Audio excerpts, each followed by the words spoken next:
Charlie, il y a un autre sujet du coup que je voulais qu'on aborde, c'est plus axé sur les startups. Ça va pas être un exercice peut-être très évident, mais j'aimerais qu'on fasse qu'on cartographie un petit peu l'écosystème startup en France. Donc, en donnant déjà dans un premier temps un aperçu un peu général de ce à quoi il ressemble. Dans un premier temps, pour toi, c'est quoi les gros acteurs français de l'écosystème startup? Avant, il y avait par exemple The Family. Aujourd'hui, ça ressemble à quoi? En gros, tu as Station F, donc un des plus grands incubateurs du monde, créé par Xavier Niel, le fondateur d'Iliad. Tu as BPI France, en fait, qui donc, a été créé voilà, il y a un tout petit peu plus de 10 ans et qui a énormément investi en direct dans les startups, mais aussi en indirect, c'est-à-dire via des fonds. Donc, sans BPI, il n'y aurait pas l'écosystème qu'on connaît aujourd'hui. Donc, ça, c'est le deuxième. Vraiment gros, c'est les deux que j'identifie. Après, tu as la French Tech, qui est la mission French Tech, en fait, qui est donc au ministère de l'économie. Et eux qui font beaucoup de choses aussi, beaucoup d'initiatives. Euh, C'est quoi exactement la French Tech, du coup? Comment la définirais, toi? oui, je te dis, c'est un organisme qui appartient à Bercy et qui est là pour promouvoir l'écosystème français, donc évidemment en hexagone, mais aussi à l'international. Et puis d'avancer sur des sujets très divers, que ce soit, il n'y a pas que le financement dans la vie des startups, mais sur les sujets de recrutement, d'attractivité, de déploiement à l'international, et puis aujourd'hui de plus en plus de collaboration entre grands groupes et startups, mais dans le sens voilà, que les grands groupes achètent des solutions de startups. Et alors, au niveau des startups, on est quand même aujourd'hui encore très centralisé sur Paris, ou tu vois que ça se développe un peu en province? Comment est-ce qu'on pourrait cartographier ça? Bon, ça reste, tu vois, si on prend les fonds levés, je crois que c'est 68% là en 2023, voilà, concentré à Paris, mais c'est quand même beaucoup moins qu'avant. Ok. Avant, on était plutôt autour de 75-80%. Et ça, c'est dû au fait que tu as évidemment des régions qui se sont beaucoup développées.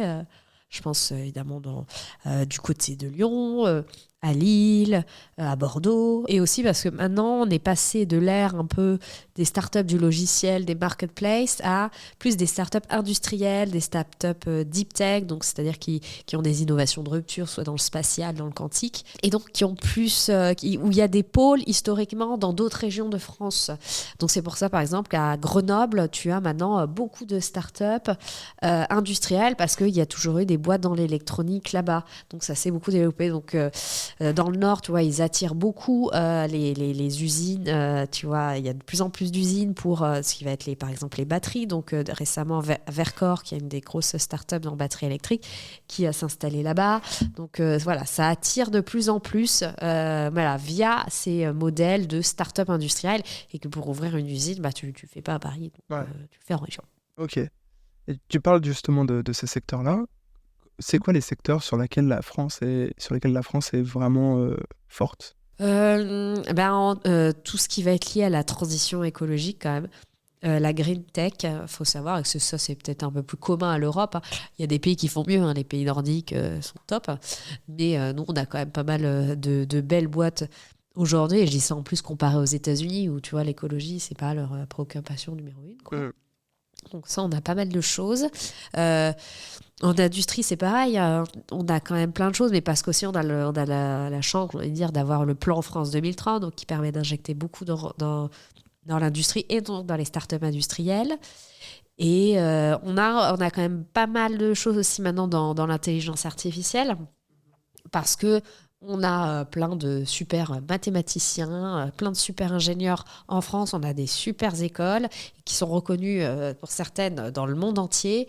Et voilà, et maintenant, c'est beaucoup d'ingénieurs issus de ces écoles qui créent leur entreprise. On a vu des très beaux noms. Tout le monde parle beaucoup de Mistral AI, la licorne en IA. Mais voilà, il y en a plein d'autres autour et super intéressant de voir. Et ça, c'est aussi du fait que tu as eu des grands groupes de la tech comme Facebook qui ont ouvert ils ont notamment, par exemple, je pense à Facebook, ils ont ouvert un laboratoire à Paris sur l'IA, ce qui fait que tu as eu plein de gens qui sont venus bosser sur Facebook et maintenant qui commencent à partir et qui créent leur boîte. Donc en fait, et puis ils les créent où? Ils créent à Paris. Ouais. Alors, on pourra en reparler justement de ça, mais déjà, avant tu parles de Mistral AI, là, justement. Est-ce que tu peux expliquer très simplement Mistral AI pour les personnes qui ne connaissent pas? Parce que c'est très connu pour les professionnels, mais... Ouais. Dans notre petit monde. Ouais. Mistral AI, par exemple, tu as quand tu utilises ChatGPT, derrière l'entreprise, elle s'appelle OpenAI. Et donc OpenAI, elle développe tous les algorithmes qu'il y a derrière qui font que quand tu parles, tu as l'impression de parler à une vraie personne. Voilà.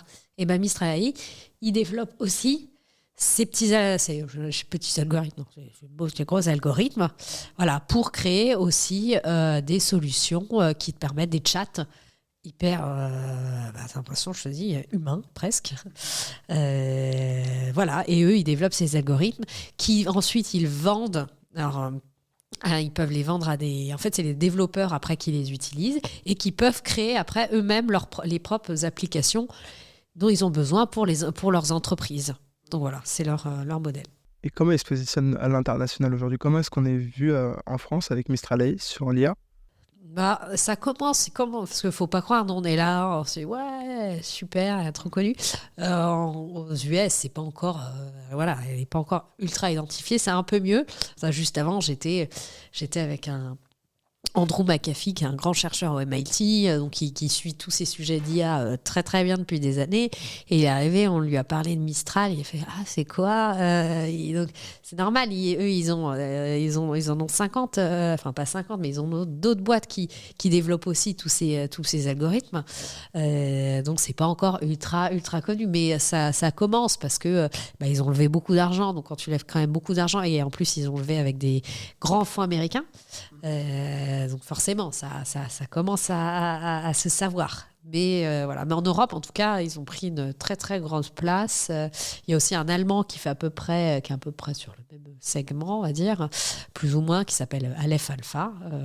C'est un peu les deux têtes de pont en Europe. Tu parles de groupes du coup d'investisseurs étrangers. Comment est-ce qu'ils se représentent en France? Il y en a beaucoup qui investissent en France ou pas?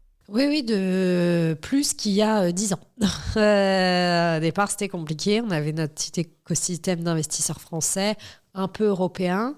Et après, il y a commencé à avoir pas mal de Britanniques qui sont arrivés. Et après, avec le Covid, comme tu as eu essor de la digitalisation et tout le monde a voulu investir dans des outils. Et tu as les Américains qui ont commencé à arriver vraiment massivement. Donc, des très grands noms du capital risque qui sont arrivés.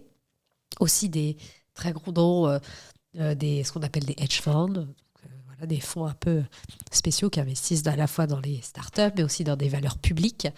Donc on les a vus arriver, mais vraiment en masse. Bon, pendant 2 ans, c'était la folie. Et depuis, mi-2022, il y en a quand même quelques-uns qui sont repartis. Mais quand même, la majorité sont restés. Alors, ils n'ont pas forcément de bureau en France. Pas très utile aujourd'hui, à l'ère de quand même... Ouais. Vidéoconférence, mais ils ont souvent un bureau à Londres. Et ils sont très régulièrement, qui va à peu près, là on est dans le 2e arrondissement, c'est l'arrondissement des startups. À 2 pas, tu as le bar Hoxton. Tu vas au bar Hoxton, tu as plein d'investisseurs américains tous les jours qui prennent des cafés avec des startups. Ça voilà, c'était pas le cas il y a encore 3-4 ans. Donc ça, on va dire qu'ils ont mis vraiment la France sur une carte. Je peux te dire que moi-même, j'ai des rendez-vous maintenant de plus en plus avec des fonds de capital risque américains que je ne connais pas, mais qui sont assez gros aux États-Unis. Et voilà, qui demandent à aussi rencontrer des startups et tu vois, et des médias ici. Donc, c'est qu'on voit que ça les intéresse vraiment. Tu parles justement de café là à côté où les gens se retrouvent. Il y a d'autres endroits dans Paris où les gens de l'écosystème startup vont, où il y a du coup Station F, Ouais. mais j'imagine qu'il y en a d'autres, je sais pas. Où ils se retrouvent Non, mais je te donnais le Hoxton, mais en fait, t'as 3-4 bars resto ici où t'es sûr, tu y vas, tu vas forcément croiser des gens de l'écosystème. Ça, c'est rigolo, mais c'est parce que c'est historique. Il y a toujours eu beaucoup de startups. Tu vois, on l'appelait avant la Silicon Sentier. Après, oui, Station Rêve, tu en auras. Oui, dans à peu près tous les incubateurs, accélérateurs qui peut exister. Mais c'est vrai que ça se cantonne beaucoup au deuxième, neuvième. Moi, ça m'arrive souvent de croiser juste des gens dans le quartier comme ça, voilà, un peu au hasard. Pour revenir sur les côtés investissement, il y a beaucoup plus d'argent qu'avant qui circule dans les levées de fonds aujourd'hui, ou comment est-ce que tu vois cette tendance au fil des années, comment est-ce qu'elle a évolué?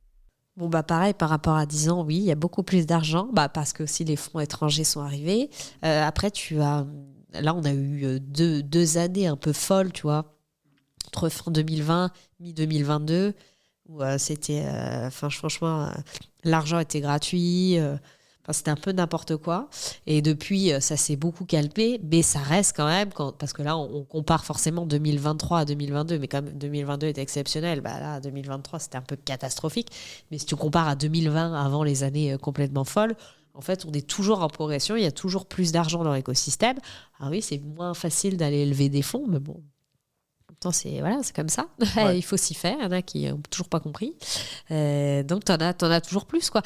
Et t'en as plus à peu près tous les stades. C'est-à-dire que quand tu commences ta première levée de fonds, on dit c'est une levée en amorçage, tu as beaucoup plus d'investisseurs à ce stade. Avant, tu avais quelques fonds à BPI France, mais maintenant, tu as beaucoup de business angels. Donc, souvent, c'est des entrepreneurs qui ont revendu déjà une société et qui ont envie de réinvestir. Ça, tu en as plein. Tu as même maintenant des clubs de business angels. Voilà, et même aussi des gens qui ne sont pas du tout dans l'écosystème et qui ont envie de diversifier. Et voilà, ça m'aide, je ne sais pas, encore un expert comptable qui a envie, qui a de l'argent. Et il ne veut plus mettre que, je ne sais pas, en référence vie en immobilier. Il a envie aussi de faire de la start-up. Voilà, donc tu as aussi plus de family office. C'est aussi des grandes familles françaises qui veulent investir parce que pareil, c'est arrivé à des générations où c'est des gens, voilà, que tu as les enfants qui ont repris le truc, qui ont 30-40 ans, et l'immobilier, c'est bien, mais ils ont envie aussi de faire un peu de start-up, ils aiment bien ces sujets. Ouais. Donc c'est fait que tu as beaucoup plus d'argent maintenant en amorçage. Donc ça, c'est intéressant.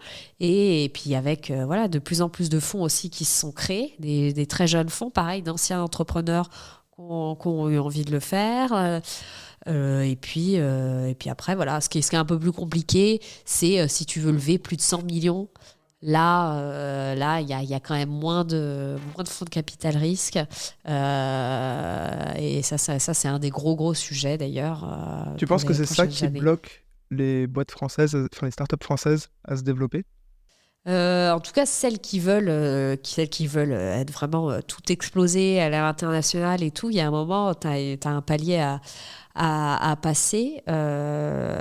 Et oui, clairement, contrairement peut-être au Royaume-Uni, tu vois, où ils ont beaucoup moins ce problème, et parce que voilà, et c'est des anglo-saxons, voilà, et puis même comparé aux États-Unis où il y a, je sais plus le nombre de fonds qui existent et puis qui ont des poches, mais tellement beaucoup plus grosses que les nôtres. C'est ça qui fait aussi qu'on a un peu moins de licornes, qui est beaucoup moins de très grosses levées de fonds. Tu parles des Royaume-Uni, il y a une grosse différence entre l'écosystème français et l'écosystème anglais. Oui, rien qu'en termes de fonds levés, je crois qu'il y a un différentiel de, oh là là là là, de 3, tu vois, un truc comme ça. J'ai plus les chiffres en tête, j'aurais dû réviser. Mais voilà, toujours eu un écart. Après, l'écart se réduit d'année en année quand même. Donc c'est quand même pas mal. Après, ils ont souffert aussi du Brexit, hein. Mais voilà, donc eux, ils ont c'est quand même beaucoup plus développé. Ils ont en plus la City, ce qui fait qu'ils ont eu une énorme explosion, notamment de la fintech, de la crypto. Voilà, mais sinon, un peu moins ça se ressent un petit peu moins, mais ils sont quand même toujours numéro 1 en Europe. Ok. Ils sont toujours numéro 1 en Europe? La Ouais. France, là pas. Ok. Dans la France, après, il y en a qui les comptent plus dans l'Europe. Enfin, je veux Ouais. dire, sur le continent, Ouais, en oui. tout cas, c'est numéro 1. Après, tu as la France et juste en dessous, l'Allemagne. Ok. Pour toi, c'est quoi les secteurs sur lesquels la France doit miser pour justement se développer en Europe et puis même après dans le monde? Oui, sur la deep tech, là, toutes les innovations, je disais, de rupture, parce qu'on a beaucoup de talents, on a énormément de chercheurs. et que c'est des sociétés qui sont pas faciles à financer parce que elles n'ont pas de retour sur investissement assez rapide, pas comme un logiciel de paye. Hop, tu fais payer un abonnement et puis voilà. Des fois, il faut 2-3 ans pour développer ta technologie et t'as rien, t'as pas de revenus. Donc, c'est hyper important de les soutenir dès le début et puis après de les accompagner au fur et à mesure. Et pareil pour les startups industrielles, de devoir construire une usine et tout, ça coûte beaucoup d'argent. Donc, c'est aussi important, je trouve, de les aider dès le début. Et c'est ce qui commence un petit peu à se passer. Tu vois, par exemple, BPI France a un plan Deep Tech. Et ils ont aussi, tu as le plan France 2030 aussi qui aide beaucoup, beaucoup de startups. C'est quoi ce plan 2030 du coup? Plan France 2030, tu as 54 milliards qui a été décidé, je ne sais plus il y a combien de temps, pour réindustrialiser justement la France. Mais ça va de plein, hein. C'est très très vaste, hein, dont la transition écologique. Et dans ce lot, tu as quand même quelques startups, tu vois, tu as des appels à projets sur plein de thématiques différentes. Et puis il y a des startups qui ont réussi qui ont aussi le droit à leur petit bout, tu vois, certains ont quand même quelques millions, donc ça aide pour démarrer un projet d'usine, par exemple. Et puis, en plus, ça encourage après les fonds de capital risque à mettre aussi. Ils disent, l'État a mis tant, donc on va pouvoir aussi donner. Donc, ça fait un peu effet boule de neige, si tu veux. Ok, très clair. Pour les logiciels, il y a une autre tendance aussi, c'est celle des startups autofinancées. Toi, tu la vois comment, cette tendance? J'avais fait un papier il y a justement en 2022 quand tout a commencé un peu à dégringoler et j'avais fait un papier en disant la revanche des startups tranquilles, j'avais appelé ça, mais ça pouvait être la revanche des startups autofinancées, mais je trouvais que c'était plus rigolo, tranquille. Donc clairement c'est le modèle qui est redevenu un peu à la mode, alors qu'avant c'était genre fallait forcément cramer ton argent comme ça, et les autres étaient un peu vus genre mais qu'est-ce qu'ils font là, ils font un peu moins de croissance du coup, ce qui n'est pas forcément vrai en plus, et voilà, donc on en entend de plus en plus parler. Ce qui est assez drôle, c'est que des fois t'as des mecs qui ont créé une start-up, qui l'ont vendue, qui vont en remonter une autre, ils vont se dire non mais là je vais plutôt faire autofinancement tranquille cette fois que d'aller lever tous les 18 mois. Oui, ils se disent ça justement. Tu sais ou pas? Non, ça, est-ce que... Après, ça dépend aussi du modèle de ta start-up, hein. Après, je comprends que dans certains, quand c'est très concurrentiel, quand tu es dans du logiciel, tu es obligé d'aller chercher de la croissance très, très, très vite et tu as besoin d'argent. D'autres modèles, un peu moins. Mais peut-être qu'ils ont plus envie de passer leur temps, parce que ça prend énormément de temps d'aller lever de l'argent, donc peut-être qu'ils ont plus envie. C'est vrai que c'est une bonne question que je pourrais poser à tous ceux au repenti, on va dire, de la levée de fonds. Ça va être drôle. Ce podcast est sponsorisé par Crisp. Il y a un défi que la majorité des entreprises rencontrent, c'est le fait d'être submergé par les messages et d'avoir du mal à y répondre rapidement. Et Crisp, c'est la solution à ce problème. En centralisant tous vos canaux de communication au sein d'une même plateforme, en automatisant des réponses avec des chatbots et en créant une base de connaissances pour rendre vos clients autonomes, Crisp vous assure que chaque personne se sente entendue et aidée en un rien de temps. Et si vous souhaitez savoir ce qui rend Crisp vraiment spécial, voici quelques arguments. Des tarifs super attractifs avec une offre gratuite pour ceux qui se lancent, une adaptabilité à tous les secteurs d'activité, et pour couronner le tout, c'est du Made in France. Alors si vous souhaitez transformer votre relation client et offrir une expérience hors norme, cliquez sur le lien dans la description et démarrez votre aventure avec Crisp. T'as des exemples justement de personnes qui ont vendu une boîte et qui remontent une boîte en autofinancé? Alors là, en tête, de connus, tu vois, alors j'en ai pas trop, mais il y a peut-être un exemple un peu intéressant, c'est Damien Morin qui avait créé Save, qui réparait les téléphones, tu vois, et qui était vraiment l'archétype du start-upper, qui allait très vite, qui allait trop vite, qui levait beaucoup, qui n'avait pas besoin de lever autant, etc. L'histoire s'est pas hyper bien terminée. Et quand il a remonté sa boîte, il a dit oh là là, non. Il a remonté dans ce qu'il appelle Mobile Club, qui te permet de faire de la location de téléphone. Au lieu d'acheter ton iPhone à un SMIC, tu peux le payer tous les mois. Et là, il s'était dit non, j'y vais tranquille. Je développe mon truc, on va aller petit à petit, je vais pas faire du marketing à tout va. Bon, il a finalement levé des fonds il y a pas longtemps, je crois 8 millions, mais qu'auprès de Business Angel d'ailleurs. Mais sinon, voilà, quand je lui ai parlé, c'était genre non, mais moi là, je suis plutôt gestionnaire à la papa maintenant. Voilà, j'ai tellement fait un peu... Parce que des fois, tellement d'argent, et c'est ça souvent qui arrive aux fondateurs, ils en ont pas besoin autant, et du coup, tu es un peu moins, je trouve, hein, j'en sais rien, mais de ce que après, avec toutes mes discussions que j'ai avec eux, tu es aussi un peu moins créatif, tu vois. Plus tu as d'argent, plus c'est facile de le dépenser dans de la pub et tout ça. Hmm. Tu penses qu'il y a un lien justement à faire entre cette idée que, je sais plus le nom, mais que la majorité des startups qui se créent meurent sous 8 ans ou quelque chose comme ça, et le fait qu'il y ait autant de startups qui lèvent des fonds? Ouais, c'est dur. Bah, c'est pareil, on n'a tellement pas trop de données tu vois, d'analystes qui peuvent nous aiguiller là-dessus que c'est très difficile à dire. Après, c'est sûr que oui, hein, par contre, le taux d'échec est toujours très très élevé dans le monde des startups.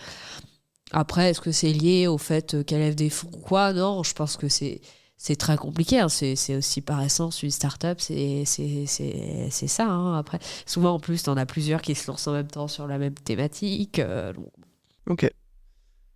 Tout à l'heure, du coup, tu parlais de Damien Morin qui avait lancé Mobile Club. T'as pour donner d'autres exemples, t'as selon toi, des belles success stories à partager. Genre, c'est quoi la boîte que tu trouves la plus incroyable à ce niveau-là en France? alors, il y a une trop belle success story, c'est un ton très connu. Hein. C'est La Belle Vie, je ne sais pas si tu connais. Donc, l'application de livraison de courses qui a été créée, je ne sais plus, c'était 2015 ou 2016. Et tu as suivi comme moi, voilà, avec le Covid, l'arrivée de tous les acteurs du quick commerce. Donc, dans pareil, tu les voyais tous, là, en vélo ou en moto. Gorillaz, Getir, Flink, enfin, t'en avais partout. Les mecs levaient des centaines de millions de dollars. Ils étaient tous licornes en 2 ans. Et je me souviens, parce que tous les journalistes, on était là, on allait voir le patron, le PDG de La Belle Vie, Paul Lay, en disant, mais mec, t'es foutu, quoi. C'est terminé. Et puis il disait, mais non, non, non, de toute façon, il y a un truc que vous oubliez, c'est la logistique. Et bon. Et au final, qu'est-ce qui est arrivé? Bah, en France, ils sont pratiquement tous partis, les 3/4 sont morts. Et lui, qu'est-ce qu'il a fait en 2023? Bah, il a racheté Frischti, qui est une marque assez connue de livraison de plats, mais aussi de courses.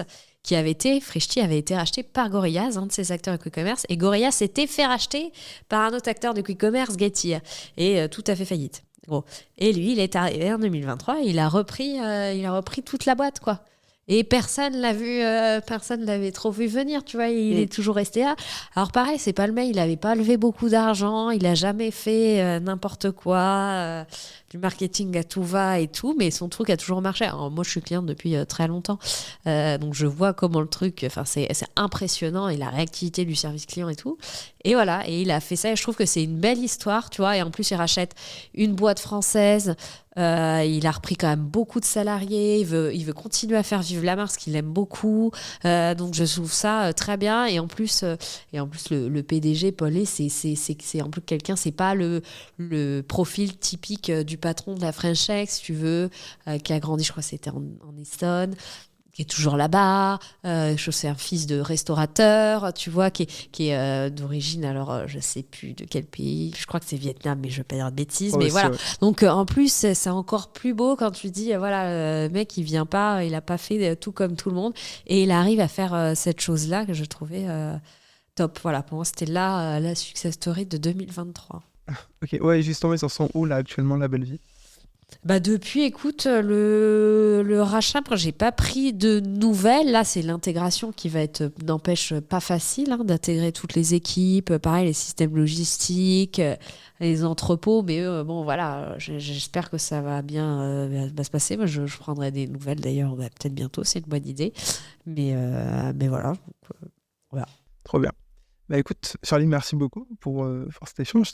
Tu vas rajouter quelque chose peut-être là par rapport aux startups?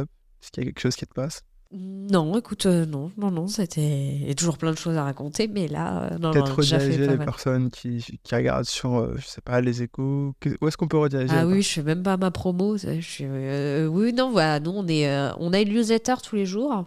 Donc la newsletter Startup, les échos. Où voilà, on met les articles qu'on a écrits, et puis après, on fait une petite revue de presse, on fait un petit mélange, la petite nomination du jour, des choses comme ça, tous les jours. Moi, j'ai aussi une newsletter LinkedIn. C'est tous les jeudis matins. C'est le pitch de Startup, où voilà, je donne un peu plus mon avis, je fais mes petites recommandations la semaine, je mets toujours un petit débat, donc voilà. Et sinon tous les jours évidemment dans le papier, puis on est aussi un peu actif on essaye d'être actif sur les réseaux sociaux. Super, merci Charlie. Merci.